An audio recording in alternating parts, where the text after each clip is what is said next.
I'm thrilled to begin today's journey with a guest whose art and spirit radiate pure magic, the phenomenal Ash Almonte. Ash is a nationally acclaimed mixed media artist known for her vibrant abstracts, iconic butterflies, and dazzling chandeliers. Her work bursts with color, movement, and emotion, each piece a celebration of joy and transformation. We recently collaborated on a captivating event at my oceanfront home in Laguna Beach, and I was profoundly inspired by her creative energy and heartfelt storytelling. The bond that was formed in this process, the connection, it literally moved me to the core, you guys. Ash's work is a testament to the beauty of resilience and the power of light within us all. So get ready to be inspired. Welcome, Ash. I'm excited to be here. I'm like, am I here? Is this real? Pinch me moment. Pinch me.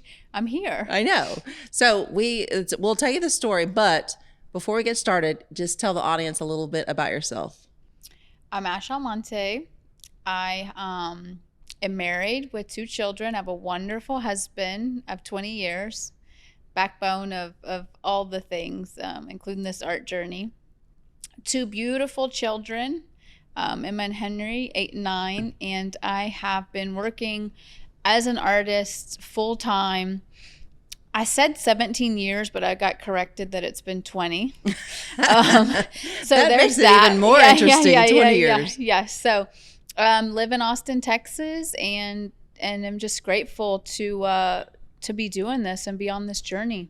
I'm grateful for all the places art has taken me. I never in my life thought a paintbrush would take me so many different places, including your living room. I know. So we're sitting here together in the Laguna Beach house, looking at the ocean. There was dolphins like an hour ago, so I was hoping you were here for that. But we have to start off by telling this story. How in the world did we're sitting here together. It's a fascinating story. How did this collaboration and this new friendship, how did this come about? I would love to know your story on how it all started. Well, I think in the last year, I've been really focused on collaboration and relationships and, all of those things. And I had done an activation with Alice and Olivia, and somewhere on Instagram, you popped up because you were doing something with Alice and Olivia. I had an event in Highland Park in Dallas, and I'm an ambassador for them. Okay, that's what it was. And then I started following you, and then I was like, who is this lady? Like, she's so authentic, and she's so real, and she's so funny. And P.S., by the way, that design, that home, those elements are absolutely breathtaking. Like, you're captivated by them. But just like you and your authenticity, it just drew me in. Okay, so did you start following me from the fact that it was Alice and Olivia? I think that's how you came across my Instagram. Uh-huh. And then I just started following you. And then because of your authenticity, I felt like I knew you. I was like, oh yeah, I know Amy. Well, when you came in the front door today, you're like, ah. And I was which I do feel like I know you now, but that's so funny. You're like, I feel like I feel like I know you. I'm like, oh yeah, how's Joe? How's the kids? Well, it's so interesting because she started following me, and I have a lot of art, really nice pieces in our Laguna Beach house. I have collaborated with some really amazing artists, which I'm thankful for.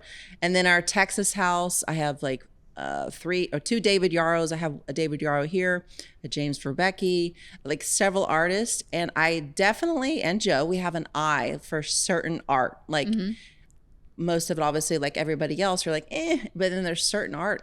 So when you first sent me, I don't know if it was, I had to been an IG message. I obviously clicked on your profile. I was like, oh my gosh, like I love the colors, the palettes, the themes with the butterflies. And I just want to tell you really quick.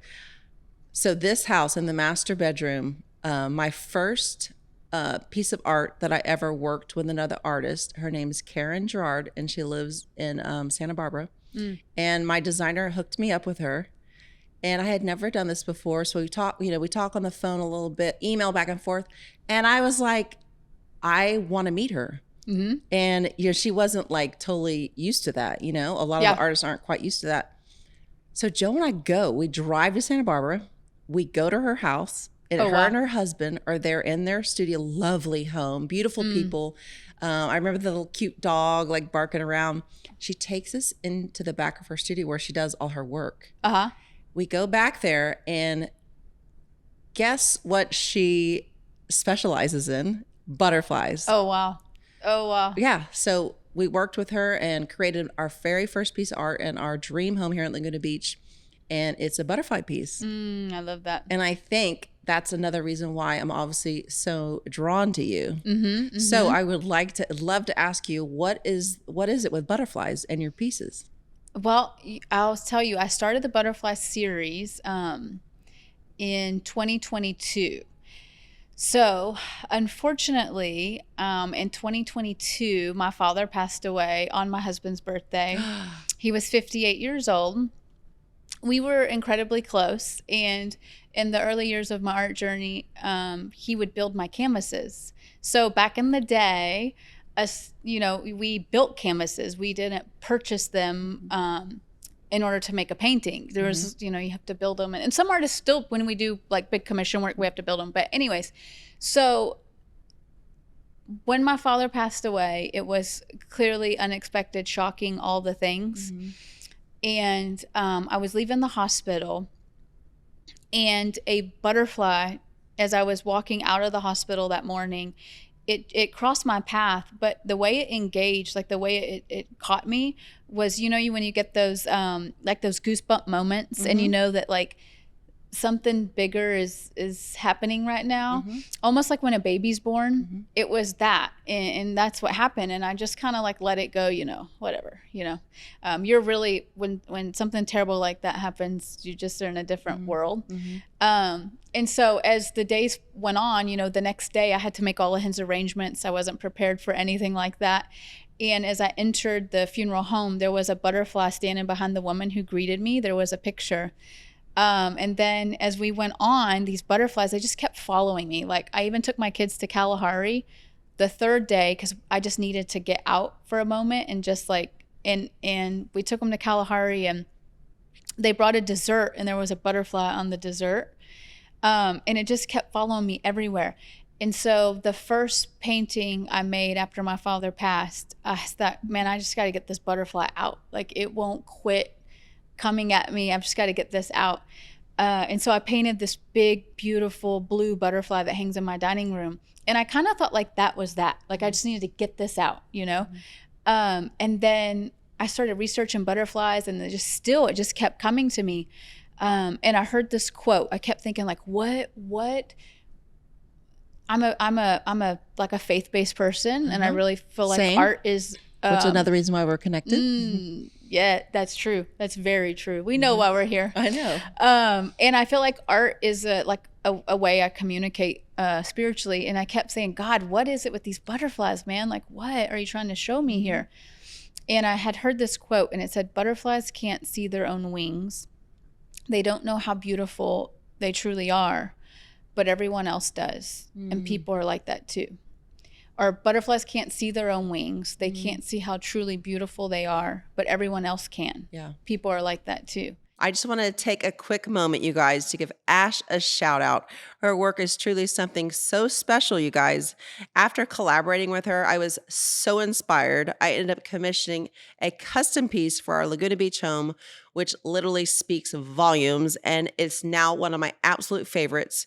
If her art speaks to you too, don't be shy. Reach out and just let her know I sent you. She might have a little something extra for Amy Plus listeners. And then also, I think you asked me before the podcast about butterflies, and I mentioned I love butterflies so much too because they have such a short lifespan. It's a good reminder of how quick like our lives on here on Earth are God-given. You blink, I'm 51. I'm like, when did this happen? But that's another reason why I love butterflies as well. And that's interesting, like with your father and and so the most amazing thing happened. Like, I kept painting these butterflies. Like, I just felt like I had this message, like, I'm supposed to paint this. I'm supposed to paint this. And so I would paint it, and in the studio I would display these butterflies in the window. And it started where these people started coming in and just telling me their stories. It was the most amazing thing I've I've ever experienced. It was very healing for me. So I would put a butterfly in and I wouldn't share anything about myself. I'll never forget, like, the first 2 or 3 people that came in. A gentleman came in my studio. He said, "Oh, I'm coming. I'm drawn to your butterflies. I lost my wife, and I really resonate with the butterfly." Wow. This gentleman and his daughter, we're still very tight today, and built a relationship, and it was through this butterfly. And then another time I had a couple young girls come in, and they lost their mother. And so it was really, for me, to make art and make something beautiful is like, visually, I love that, and that's what lights me up. But to have a deeper purpose is like, whoa. Yeah, you know what I mean? absolutely. Like, okay. And so even though it's a story of grief for me, it's a story of love, and it's a purpose that I feel I'm supposed to put these out into the world. Wow. And my hope is that it puts that love out, because when you lose somebody, you don't have a way to give them that love. And so if I can put that out, I'm releasing that, and I hope that it's reciprocated. So I got to tell you, Ash, that's about butterflies. you got me teared up here. Wow, that's like really, that's some story, because I didn't know that. That's really incredible. Well, thank you for you. sharing that. I know it's very personal, but the fact that you can give back and bring joy to so many people in hard times, I think that's God-given gift that He's given you. Well, thank you. I want to talk about this event we're doing together. Oh boy, we're gonna have some fun. Okay, so we're circling back. So we met randomly with the algorithm, and we emailed each other. We hopped off Instagram and shot emails back and forth. That's right. And what'd you ask me on the email? I went to your blog and I was like, oh, this is really cool. And then your blog, you're so inviting. You were like, do you have something fun and creative you want to do together or something like that? Shoot me a note. And I thought, you seem kind of fun and creative. I don't know. I think we should do something. And I think I said something like, would you ever want to do a painted denim event or something with fashion? Yeah. And then you sent me, I think I even said, it's okay if you think I'm a weirdo. I don't even remember. Didn't you have your dad on your podcast? Yeah. Made me so happy. Oh, I can't wait. I'm going to watch every second. So I have a long, so special. Let me tell you, I got a long version and a short version. Great version. I wish I he had the long talked version. for 2 hours. Oh, but probably good stuff. Well, I didn't stop him because I'm like, he's going to pass away one day. I'm like, I'm going to have all this information. Let it roll. Yes. We had to take a pause, you guys, because Ash's director of sales is bringing in her artwork, and now we're just like sitting here by ourselves drinking champagne. So I think like this, not supposed to talk. The videographer's like, oh, pause for a second. I'm like, no, let's just keep talking and drinking. Okay, so but tell me, your parents.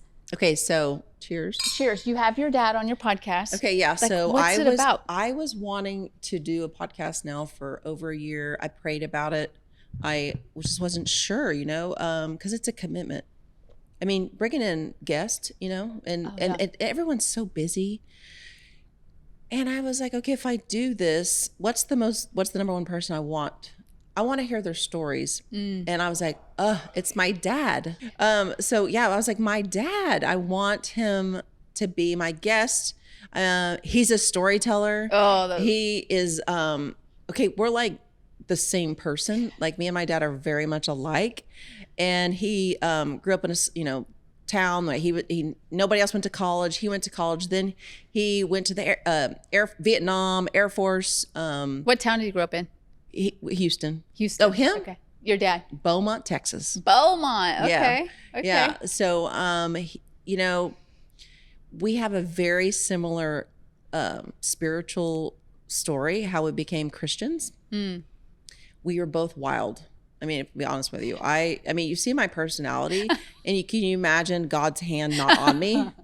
Not reining in just a little bit. I mean, and my husband, my dad was the same way, and so we both got saved older in life. Okay. I think he was in his 40s. I was in my mid 20s, but we were the type of people that Jesus found. I don't want to say I found Jesus because he found me. But we, literally, people thought we were abducted by a cult, when we became Christians, because here we are. with our personalities, and we're a little on the wild side. Just, we just didn't, whatever. Yeah. And then we fit both, the mold. we, Is that what? yeah. And we both like have the Spirit of God inside of us, and boom, we just changed, Yeah. And so we have a lot of that in common. And I would say I wanted to podcast him.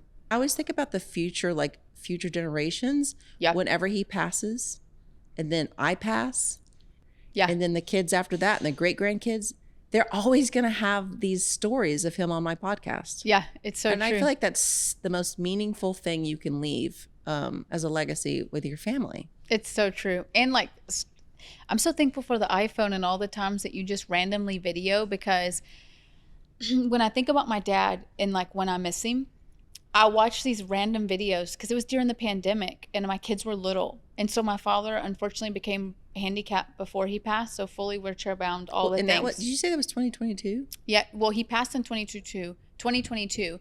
He came to be with us in Austin in 2020 when the pandemic hit. So we moved him up with us. He was single. My parents are divorced, in which our ending story is a really funny story with my mom. I'll have to tell you about that. But we'll end on that one because it's real good. West Texas good. But we moved him up in 2020 and he had become fully handicapped. But when I look back and I miss him and it's like you miss the like everyday things. Like, and I'm so happy I would just have my video and be videotaping just random stuff. Yeah. And now I have those and I can just watch them. Like I'll just sit and watch all of them. Do you keep them in a folder? In my phone? Yeah. Yeah, I do. You do? Yeah, I put his name on it and it has a folder and they're they're of nothing. Like, you know, they're just like random videos. But I'm glad you said that because we mentioned this before, but I'm like the photographer of my family and friends. I'm the videographer of family and friends, but I keep them in a folder. So I have one for my family. I have one for my friends. I have probably 50 folders, but there's always going to come a day, when my dad's not around anymore. Yeah. Or my mom's not around. Yeah. And you'll have all those. Yeah. Yeah. And I mean, how special is that? Yeah. I need to do like a clean, like I look at my phone now. I guess I do feel guilty. Maybe I have a lot of voicemails. I don't really I have 5,300 unread emails. 457 text messages. So I do need to go in and clean that up, when I was trying to think if I've deleted voicemails. The only ones I ever feel guilty about deleting is my mom and dad, which my mom, we talk once a week. My dad, we don't talk that way. I don't know why. Like it's a thing with moms. But if I get a voice message from my mom and it's like, "Hey, call me back," and then I delete it, I'm like, I should have deleted that. Her health's not very good. Where are your parents? Mom's. So they're in our neighborhood. In Texas? Fort Worth. Oh, nice. Okay. Yeah, so it's been nice. So when we live there, we go to dinner there at least once a week. I'll go get her, pick her up, go take her to get her nails done. I think I saw that on Instagram. So I love when you cook for them or you celebrate like their anniversary or your anniversary with them. It's just so fun to watch. It is neat. I love, you do a really good job of, you have your fashion stuff, but then you show the family element, which I really love, It's good feedback. It's really good. It's really good. Like as like an influencer always on my camera, I'm always like, I'll post stuff and I'm like, does anyone really care? Like, really, do they care? What you're making for dinner for your parents? Right. I love it because I feel like I get to know you. You know what I mean? Like, but again, I guess I'm like a people person. Like I want to know, I want to know more. I don't know. Okay, this is all good feedback. Yeah, so I love it. I'm like, oh my God, the parents are over tonight. This is so sweet. Oh, I love that. And my mom lives in Austin near us, so we get to spend a lot of time with my mom and my stepdad, Alan. And then my husband's parents, they would have came with us. They usually travel with us, but he had some appointments and stuff. But they're actually 4 houses down from us. Really? Yeah, so. That's great. And then his sister's like a mile or 2 away. So real tight. His family's really tightly bonded. And I've loved being a part of that. So that's been really cool. It's so special. Yeah. I feel like the culture has like gotten away from family living close to each other. Yeah. It's like almost like, what do you mean your in-laws live in your neighborhood? I get that all the time. I'm like, or they'll say, you travel with your in-laws? I'm like, yeah, they're amazing. It's like really a great time. I would invite more people to come. And then my best friend, Ashley, she's here. And originally we didn't know if Erwin's parents were going to come or not, and Ashley was going to go ahead and book her flight. And she knows his family because we've been friends 30 years, been married 20 years. We've been through so much, and as families, as life, through that time period in life has all kinds of different things that happen, you know. And so she said, I don't care if they come or not. I'm still coming. We can all get along. We'll all have a great time on the beach, you know? So it's like, yeah, it's so true. That's so like, neat. They know her. I have to meet her. Yeah, you do. And then my mom got a new puppy. So she's got her hands full with the little puppy. So you emailed me and I quickly responded. I was like, okay, yes, let's do this. And I think you emailed me back. What was your first question you asked me? I thought it was just to do like a painted fashion event, like painted denim. What if I did some painted denim, but I said I need to bring a couple pieces of art because sometimes at Neiman's, people don't understand the context of like, hey, I'm an artist and I'm trying to apply art to fashion. And so I said I should bring a couple pieces of art so people would understand, you know, that my real job is an artist, and then I take and paint on denim. And then I think the next day you said, what if you brought a lot of art or something like that? I remember seeing your email and I was like, oh, well, this is great. And everything I do, it has to be like over the top and big. And I slept on it. I remember visualizing, I was like, oh, art gallery in the house. And you know, I had thought about that before I ever heard from you. Really? Mm-hmm. Tell me more about this. Well, I had thought about what if, because I like hosting a lot of fashion events. Mm-hmm.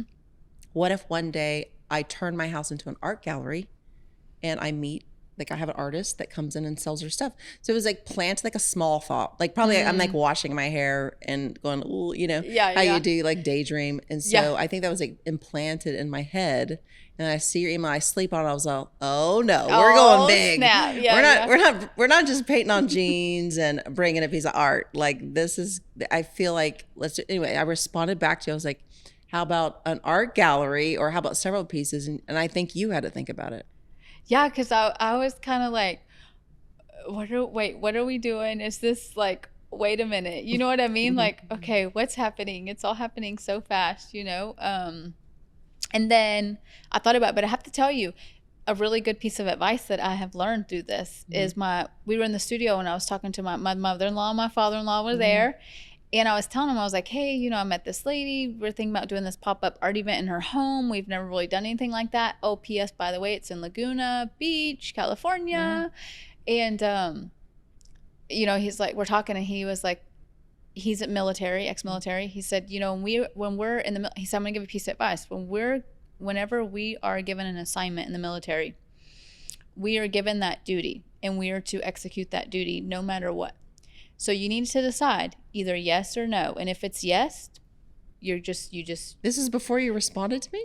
Maybe it was a little bit after. Okay. I think I said, yeah, I think so. But I was thinking on it and I was still a little uncertain. No, it was before I responded to you because I didn't want to tell you yes if I wasn't certain, you know?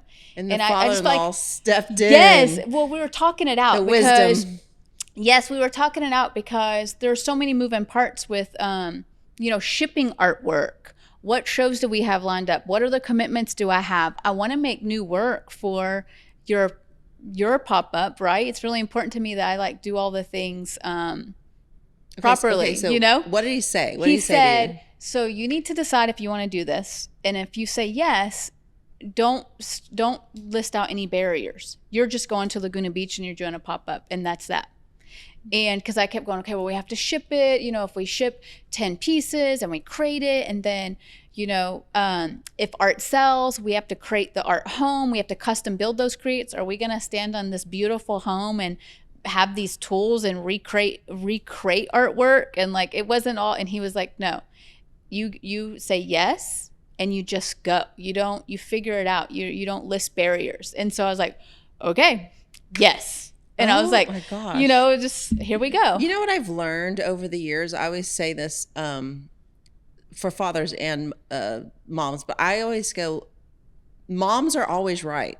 Like advice, like my mother, like and my father, like, they give me advice and I'm 51 years old. I'm like, why did I listen to them? Yeah. Like, why did I actually listen to their advice when I was in my, obviously, teenage years, 20s, 30s? I'm like, oh, I'm not going to listen to my parents. Oh, yeah. But, you know, you get to a point, like, your father-in-law gives you this advice and you're like, okay, Yep. I'm taking this. Yep. And my mom's really good about nurturing. Like, she's nervous. So, because, you know, the artist, the risk taker, even at 41, I still, like, clearly I take risks.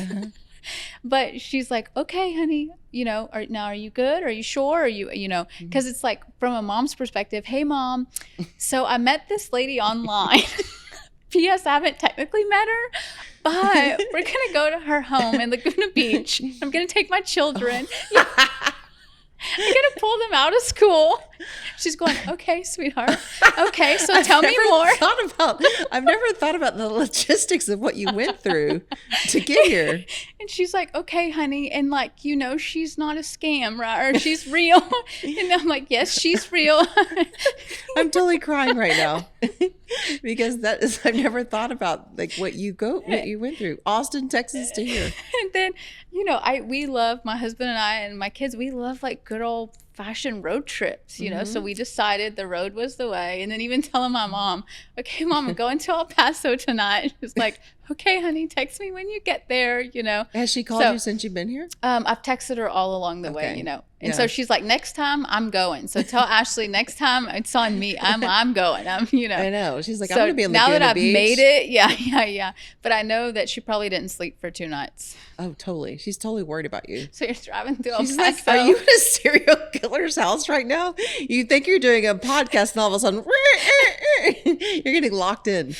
Yep. Okay. Yep. So that's hilarious. Okay. So we, after that, I remember doing a Zoom call. Yeah, we did the Zoom call. That was like a Zoom and we just totally hit it off. Yeah. Yeah. I mean, I don't know. We just talked about, okay, this and that and a little bit of logistics. So we decided to expand on the Alice and Olivia thing. So if you guys are listening in the car, we have matching jeans on right now that Ash has painted on. I gotta tell you, we look super cute. I feel like it. I know, these are amazing. So Ash is also paints on jeans. She's worked for Alice and Olivia, where she'll go to the studio and then you buy Alice and Olivia jeans and then you paint on them. So I sent her my jeans. By the way, I think they're a little tight on me. I've had too much fun. I'm like sitting here going with my fat roll out a little bit. It's okay. But you make these one of a kind pieces, and what is that?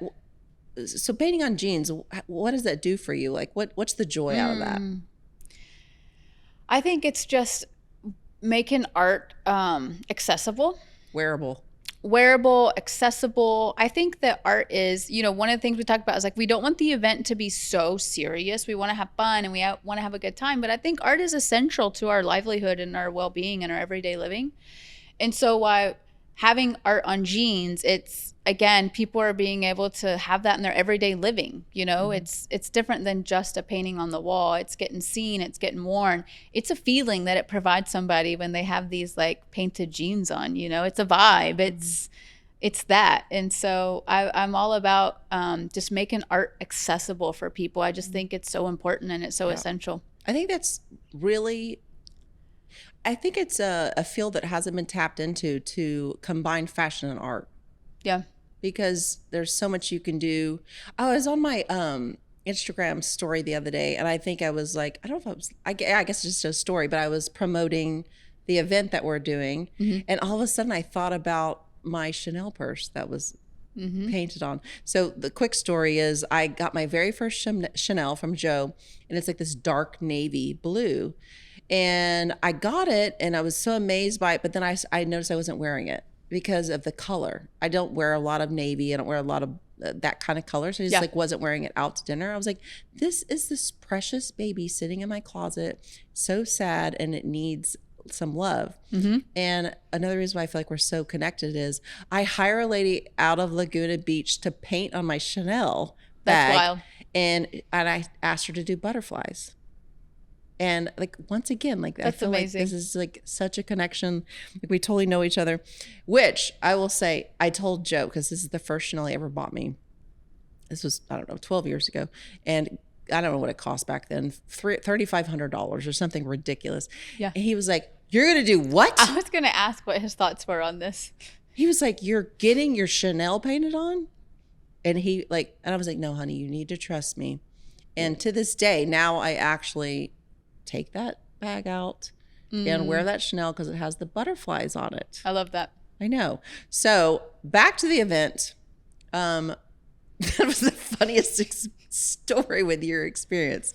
So is there anything else you want to share about how you got here today? You created, how many pieces did you create? What was that like for you? How did it make you feel creating the art the last few weeks for this event? Well, we have, as always, so much going on at one time, right? And it was really a short period of time to create the art. And so I had an intention that I set on every single day: peace, love, and joy. Let me feel peace, love, and joy. Let me put peace, love, and joy into this work, and then let others feel that peace, love, and joy. And so, like, we've had a very chaotic last 2 weeks in our life, in our personal life at home, and just lots of spinning plates. And so putting that intention and setting that in myself, and whenever I'm creating, regardless of what's going on around me, I feel really proud and really honored and really humbled that I felt that when I was making that work. What's really fascinating is I feel that when I stepped on the beach. Really? That Well, you also saw your first surfers. Oh, so many surfers. That was amazing. You hadn't seen a surfer. I hadn't seen people like really surf. Yeah. Like, whoa, they're surfing, like lots of them. And I was so fascinated by it. Like, yeah, now you probably, like, for a second, like, oh, that's why she doesn't live in Texas full time. Oh, for sure. Yeah. I was like, I think my whole family, all of them are not going back. I think they think we're here forever. I'm like, oh no, there's a part where we go home.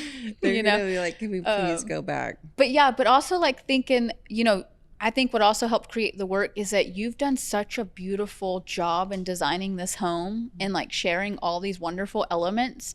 So while I'm creating art that's for Laguna Beach and in this area, I'm not trying to like paint the beach, You're right. I'm trying to paint something that is a vibe, but that visually also complements homes and design elements and all those things. So because of the way that you're so authentic and you've shared like so much, I already had kind of like a vibe and a color palette and all of that in the back of my head when I was making the art. So you could visualize it. For sure. Yeah, for sure. Like the piece that's next to my dining room right now. Yeah. You got it. Okay, so I have to tell you, I ask a little bit about your history. So I know you've been doing this not for 17 years, but for 20 years. I'm putting that out there on you. 20 years. Yeah. You have, I'm assuming, featured your art in a lot of galleries. Yeah. You probably have been to a lot of homes, a lot of collectors. Probably, I don't know this, but I'm assuming like worldwide. Your pieces are over in Europe or Asia. I want to know like a story that's never, you don't really tell, like a pinch me moment, like where like there was a moment where you were involved with a piece and you're at someone's whatever, like a pinch me moment in your journey of art. A pinch me moment is let me think, probably my son's 8, so he was not born yet. So like 7 years ago, I had a designer in Austin purchase a piece of art from me. It was this figure. I'll have one figure here tomorrow. Anyway, she purchases a piece of work. Gallery calls me, says, hey, we have this designer. She's very interested in the charitable work that y'all are doing with kids in foster care. And anyways, we connect. The pinch me moment was the next thing I know, I'm at the headquarters of Sherry Hill, the dress designer maker. I didn't know who that was at the time. And kind of like your moment in the bathroom that was like, maybe I'll have an art gallery. I'd always had like, maybe I would paint on clothing. Like my hope and dream one day is to have one of my pieces walking down the runway for New York Fashion Week, because that too is just this incredible energy and this How long ago was experience this? for people.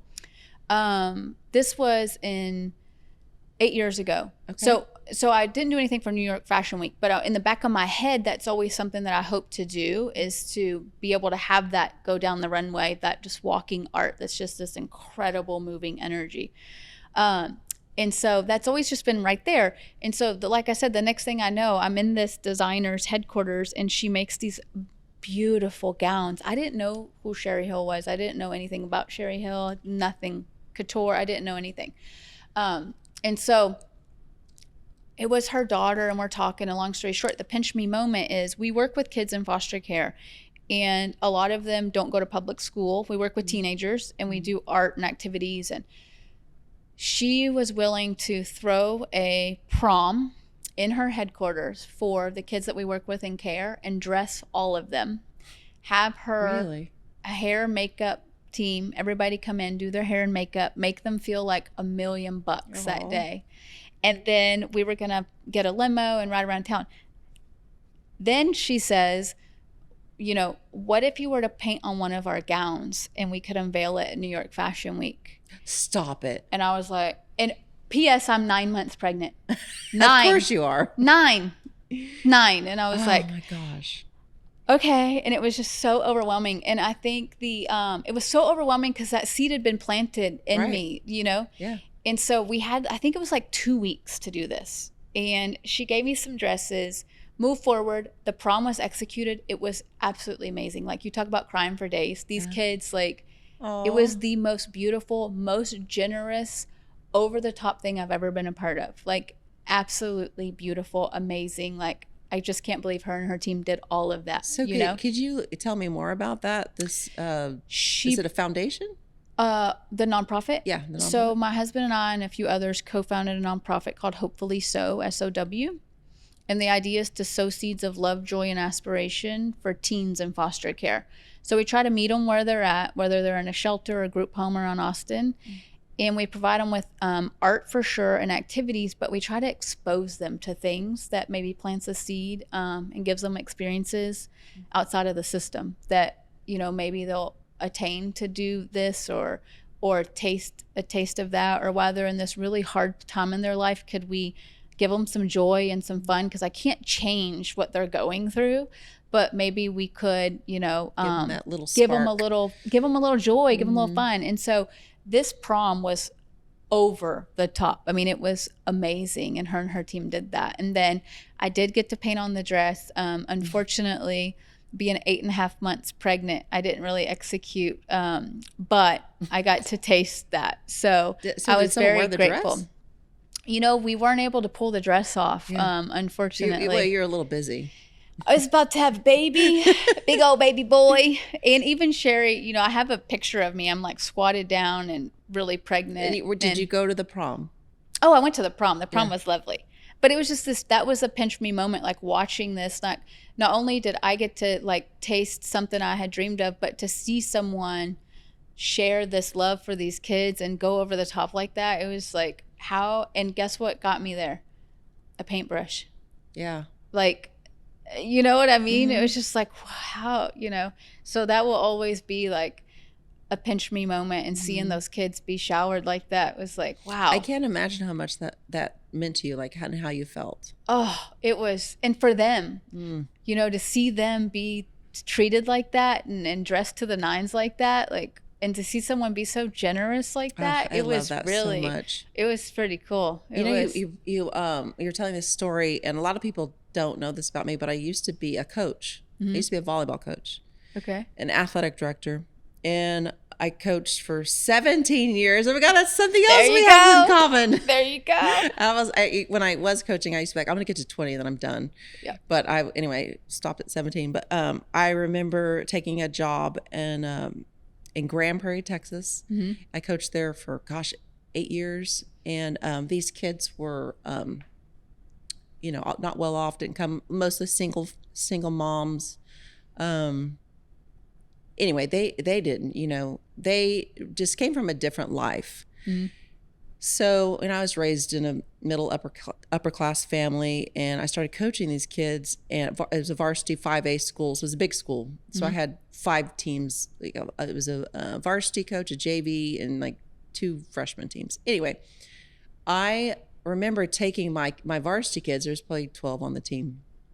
I take them to TGI Fridays. Do they have those here in California? I don't even know. But anyway, if you're from Texas, you know what TGI Fridays is. They freaked out, and they had this moment, and they looked at the menu, and they're looking at each other, and they're like, I have no idea what to order. And they and it like literally brought them to tears. And I remember that it was like a pinch me moment of change, a little thing of taking some kids that are underprivileged, like the foster kids, and they're sitting there looking at each other, and they were trying to like be proper, they're like, what do I order? Like, is there macaroni and cheese, because that's what they knew, or fast food. And I know what you're saying. Like, I'm relating to that feeling. And I bet you when you're at the prom and you're like looking around and seeing all these kids just having a moment that they don't normally get to have. Yep. It's like a feeling that you'll never forget. No, not at all. And it's funny, like when you talk about, taking them to eat it, one thing that's like so important to us every month is that at least every month, but going to dinner is something that's really important. It's like one of our main pillar things is taking them to dinner, because for kids in care, a lot of times if they're in a group home or a shelter, their food's provided. There's not a lot of individual choices, but even something like giving them the opportunity to order off of a menu and make decisions and order for themselves. And there's all these like ways that it makes them feel seen. And they get to experience something and all those things. So it's funny that you talk about the food, because that's one of our main things. Like people say, okay, so you sponsor kids to go out to dinner. I'm like, well, you don't understand how layered that is. That's a moment for them. And it's real important. So. Okay, so I have a question. Have you ever started like just painted? You're in the middle of painting something and you have like this moment, or like, I started this, or maybe like commissioning for somebody and you're in the middle of it, or maybe the client's there. Have you ever had like a moment where you're like, what is this right now? What have I done? I always think about that when I think of artists. Like in the studio, first off, I have like a wall of moments of like gallery. I think I call it didn't make the cut. Because you know what, since the 20 years I've gotten a little bit wiser. So whenever I'm having those, you're out. Because like I have a flow now.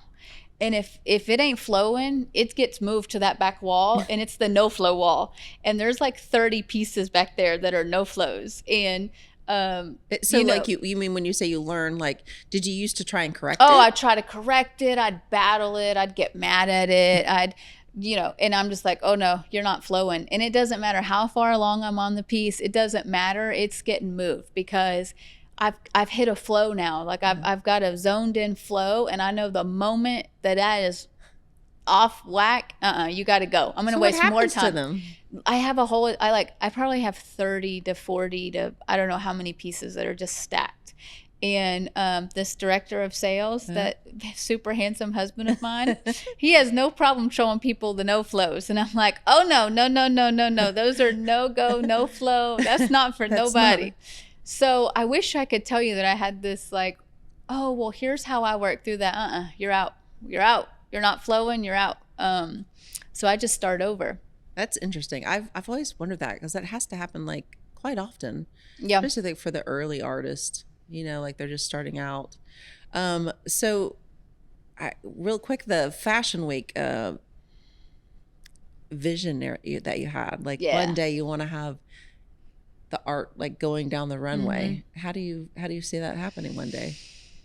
I mean, clearly right now at this moment, I'm a big butterfly queen. Yeah, so I'd love to see some butterflies, and just the concept and what it means to me. But I don't know, I'd love to collaborate with a designer and create something that is for the runway, that is that provides an experience for people while they're sitting there, that touches them in a way that if that art wasn't on that clothing, it wouldn't touch them the same way, I love that. So it's April 2025. Anybody listening, I feel like this moment could be, if in my fashion journey, and I keep meeting like fashionistas. I feel like I call them the madams. Like they're the most amazing fashion people. I meet a lot of designers. So you never know. Like this might be another thing that happens. If there's a synergy there, like I feel like for you and I, it was just like so organic, or is it just me? Like I feel like it just went. Yeah, it's perfect. And here we are. We have this, this big event.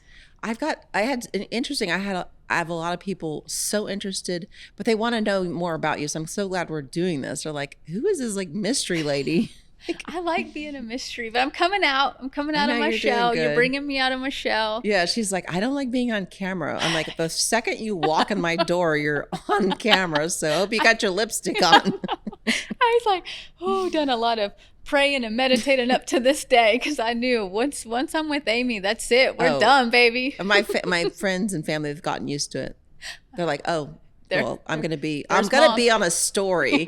We're gonna go out to dinner, and at a minimum, I'm on a story. So I what do I wear? Like she's gonna put me on her. Joe seems like he does it pretty well, right? Like he waves. Well, I have a question for you, because if you follow me, does he seem like he enjoys it? I'm just curious, what is it from you looking at it? I mean, he seems to me like he just has a good time no matter what. Mm-hmm. So you flashing the camera's not gonna run his day. He's just like, okay, hey, I know. I'm always he seems Joe, what do you think? And then he'll say the most random things. I think yesterday I was on a walk and I was like, okay, the event's going to be Saturday, and stay tuned. Ash has her pieces. We're painting on denim. We're going to do a little touch up brows and Botox. I'm like, what do you think? And he was like, Botox and booze, baby, or something. Botox and booze. I was like, that's what you have to say. Yeah, he said something sounds like a good time.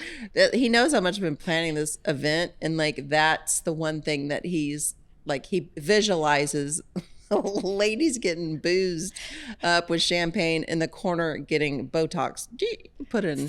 So should I ask him tonight? Hey, Amy told me you had signed up for a few. What areas are you? I know. You think I should ask him? Yeah, she said you were going for here, or are you doing the lips tomorrow, Joe, or what? I can't even get him to wear sunscreen. It drives me crazy. Okay, so before we wrap up, I know there's a lot of starving artists out there. There's a lot of new artists that they want to be you. They want to be sitting here in this great room, staring at the oceans with the dolphin, literally a few hours, the dolphins were going, and we have this amazing collaboration together. I would love for you to share with them what advice you have for an artist that maybe wants to give up, or they're not sure what their vision is. What would you have to say to those ladies and gentlemen? Keep making art. Keep making art. No matter what you do, keep making art. I think a lot of times we think we stop making art for whatever reason. And as an artist, you're there to make art throughout your entire life, through hard times, through poor times, through grieving times, through happy times. You're there to make that art, no matter what. I tell a lot of people, it's not what I do, it's who I am. A lot of times I would let circumstance dictate whether I was going to make art or not. Oh my God, I'm so poor, I can't make art anymore. Oh my God, I'm a loser, I didn't sell that painting, I'm not going to make art anymore. But it's who you are, and you have to stay true to that. You have to set that thing down and not a line in the sand, but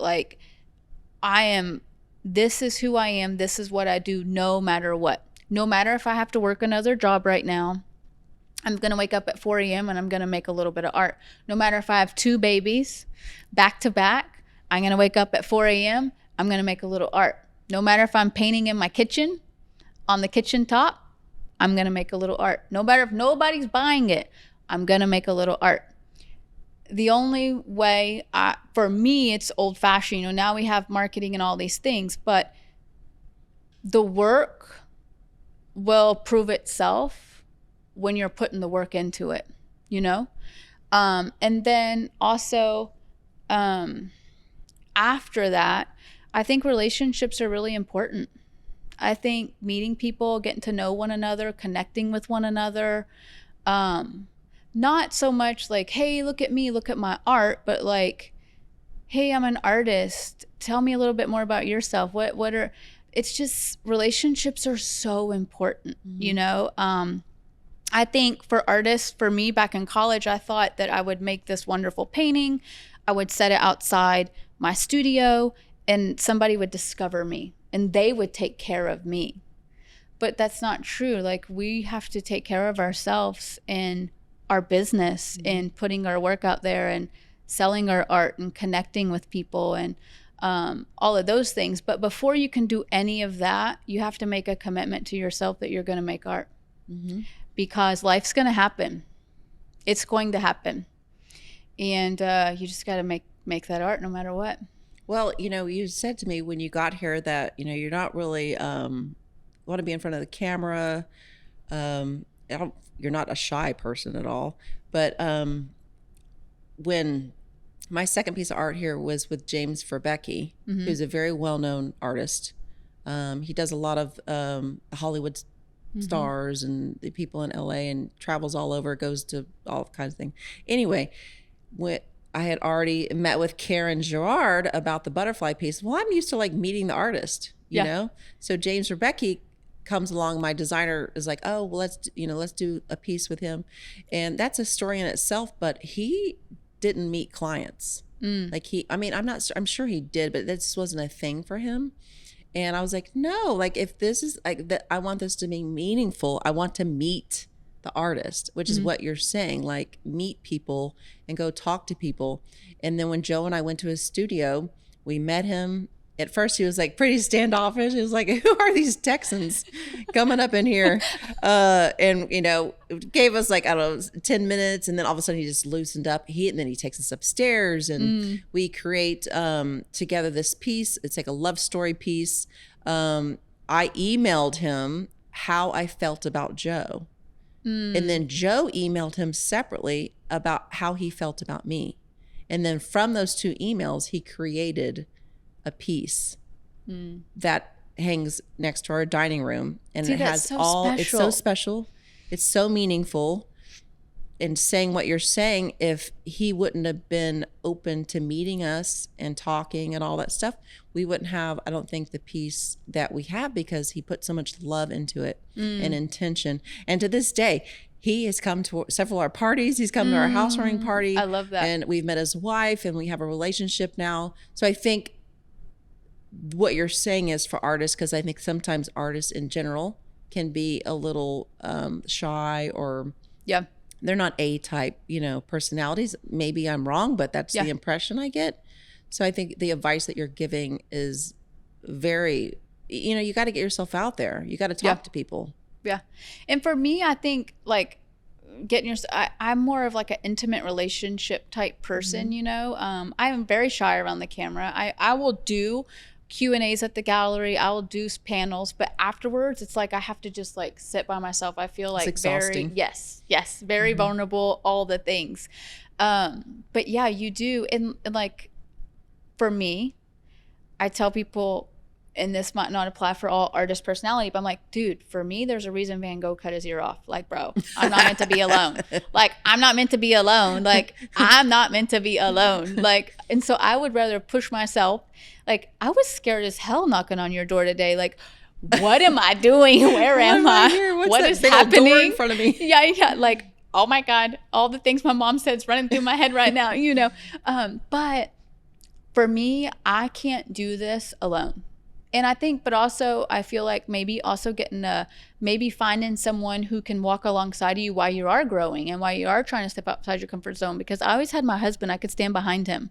So I'd watch him interact with people, or he would be the one that would interact. And it was just too overwhelming for me. And I could share that with him, like, babe, I'm so nervous right now. And he would say, but I'm not the artist. They really don't want to talk to me. And I'd be like, you go talk to him, go talk to him, you know? And so I got to slowly grow. And I think that's the thing too. Like, don't compare my 20 years to your first year. Like, there's a lot of shit that's got me even to be comfortable where I'm at. And so, you know, just allow yourself to grow. But I do think that the one of the hardest thing for artists in the art world is the isolation. Like we have to stop that. We have to work together. We have to reach out. We have to reach out to others, like collaborate, like what's happening synergy. now. Yes. Like you cannot do this alone, and no one's just going to find you. Like they're not going to find you on Instagram. I don't mean it rude. Like they're going to find you, yes, and make a sale, but for your longevity of your career, you have got to be building relationships, and they're very important, and treasure them, you know? That's my 2 cents. That is, I'm so glad this came up, because I feel like that's going to help a lot of people. I hope. So before we're wrapping up, where can people find you? You have a website, your gallery, your Instagram, anything out there that you want to share? Yes, and then we do have to end with a funny story, because I'm working up the courage to tell you this. Okay, I can't wait. But you can find me at ashalmonte.com, on Instagram at Ash Almonte. You can email me at ash@ashalmonte.com. Okay. And as far as any type of further collaborations, you can email, or sales or anything like that, email Erwin, ERWIN, at ashalmonte.com. So he handles all these types of things. I love that. I mean, so I can just paint. I love that. Okay, so I have to hear this story. I really thought long and hard about working up the courage to tell it, and I finally did. Really? So I was like, okay, I've got to share this story to end on a really funny note, and just like, you know, where I'm at now, working with multiple galleries all over. I didn't grow up going to galleries. I'm a West Texas girl. I graduated with a class of 30. I didn't grow up, I knew I wanted to be an artist, but I didn't grow up around art. Like, I didn't have any, like, we were a small town. But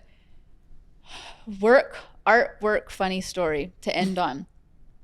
I think it was my second gallery ever outside of Abilene, Texas. I think I'd went with a gallery in Dallas. A gallery in Austin had contacted me, like 2009-ish, I think. And I was going to bring some art to show them. I'd never done this before. So small town girl, Austin gallery, you know, I'd done some shows back home. Anyhow, so my mom's in Austin, and she's going to go with me. And it's down on like West 6. So it's like one way, you know. And I have a big truck, and I have my paintings in a trailer. I'm driving. Oh, gosh. P.S., by the way. I think I'm, you know, early 20s. And we go, and the deal is I have an appointment. I have an appointment with the gallery director. She wanted to see my work, and we have this appointment, and I'm going to come in and show her my art. And so driving one way, pull into the gallery parking lot. Well, a lot of these galleries are like really tiny. They're in these design districts, you know, and I have this big truck and this trailer. So I pull in, I've got like 5 minutes to the appointment. It's like July, so hot. I have no idea what I'm doing, by the way. Like, don't know how to walk into a gallery, don't know what's about to happen, any of those things. And there's mom. Okay, honey, you got this, you know. She too, this is all new to her. So pull the truck in, and it's like the parking lot, it's the end of the parking lot. That's it. And so I can't park. I can't park the truck or the trailer, and I'm kind of like stuck out. And then there's glass windows along the gallery. So in my mind, I'm like, oh God, here comes the hillbilly. I have a feeling. Here comes the hillbilly artist with her art, who cannot, you know, I'm in the city, is what's in my head. Because in your 20s, you know, you talk dumb things to yourself like that. So I go, and I can't park anywhere. And I'm going like Austin Powers. Appointments coming up. I'm like, Mom, I don't know what to do. So she's like, what if we go ask some gentlemen across the way to come park this for you and like figure it out? Like, we can't figure out the trailer. Okay. And I'm like, oh, hell no. I'm not asking. No, I got this. You know, like, I ain't asking. I got this. And so I go, well, let's get out and think about it. And so literally we're in this fine art gallery, tiny parking lot, big truck, big trailer, standing outside, staring at it, trying to figure out how the hell we're going to park this truck and trailer and get into my appointment. I couldn't do this today. It's a naive 20-year-old self. But I said, Mom, what if I straddle the back and I unhook the trailer and I walk it to a parking spot and I set it down, and then we park the truck? And like, she's like, are you sure? And I'm like, yeah, I got this. Like Superwoman. mind you, fine art gallery. I have my wonderful art, and here I am. Literally, I do it. I'm in the parking lot. I grab the stupid trailer and I'm walking it, rolling it, parking it nice into the parking lot and set it down. And I'm looking at the windows. I'm like, this is it. I'm done. Like, they're not even going to want anything to do.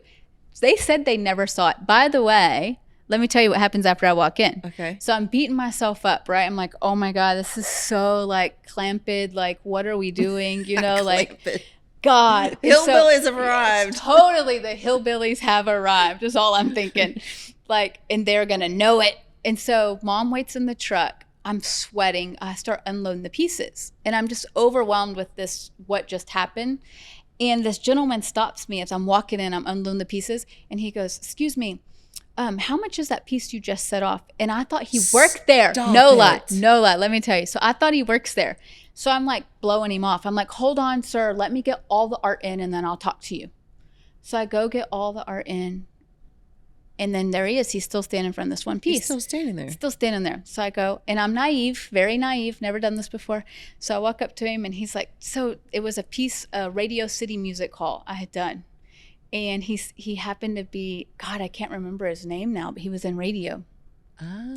And he stands there and he's on the piece and he says, how much? And I think I spit off or I think I said, I'm not sure. Or I said, do you work here?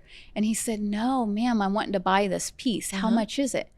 Long story short, gallery director walks over, hadn't met her yet or anything. She says, sir, are you interested in this piece? He says, yeah, her and I. She says, are you Ash? And I said, yes, ma'am. I meet her. And she said, can you come with me? And we step along the wall. And she said, how much is that piece? And I tell her, gentleman buys it on the spot. I don't remember. It was, I don't remember. Well, you had to guess. But he buys it on the spot. Okay. And he leaves. And then her and I shake hands and we say, hey, welcome. She says, welcome. Oh. I'm Lisa Russell. Welcome to my gallery. I said, I'm Ash Almonte. Thanks for having me. Oh my gosh. And we were together for 11 or how many ever years after that. Isn't that wild? That's wild. And plus you made the best first impression. Oh, yeah. Parking the trailer. Yeah. No, she didn't see you though. Oh, yeah. No, she didn't see that. The first impression is, this lady is selling her art in the parking lot. She hasn't even made it inside yet. I literally thought he worked there. So I was like, why is he asking me all this stuff? I don't have all my stuff in here yet. I'm trying to get my folder. And, I was all flustered because of the damn trailer. And, Oh my gosh. Anyway, so I wish there was like a hidden video on you picking that up, the trailer, and my moving mom it. and I, and you could look at it to this day. We still laugh about That it. would be so funny. I don't think I told Lisa that story till like 5 years later. Like, I don't remember, but I think I finally told her. I was like, do you know that I like hand walked that trailer in your parking lot, literally? And I thought y'all were watching me. Were you watching me? Did you see that? Oh, that'd be so funny. But that's like, but I feel like that means you're meant to do what you're doing. I mean, what it takes to get where you have been it's an incredible story. Oh, well, thank you. And now we're here. Here we are. All right, so we're both a little nervous, which is normal. Yeah. To host a big event, it's a lot of work, but it's like so worth it. We're taking a breath, and I am so excited to have finally met you in person. Same. And I feel like we have a big future together even after the event. And I always say that I think God puts people together for a reason. And he's had this plan for us before we even knew it was coming. And here we are, and I'm excited about the event, and it's been so fun having you on this podcast. Same. Well, thank you for having me. Thank you for taking the risk. Like I said, I felt like I knew you. You knew nothing about me. You didn't know how I was going to come through the door. So thank you for listening to that and following that and allowing me to be here. Really, truly, thank you. Well, it's my pleasure. And plus our champagne glasses are empty. Oh, yeah. It's time. Okay. Thank you, Ash. And to everyone listening, subscribe and leave a comment on the podcast. I do a monthly giveaway of luxury fashion, accessories, or experiences, so don't miss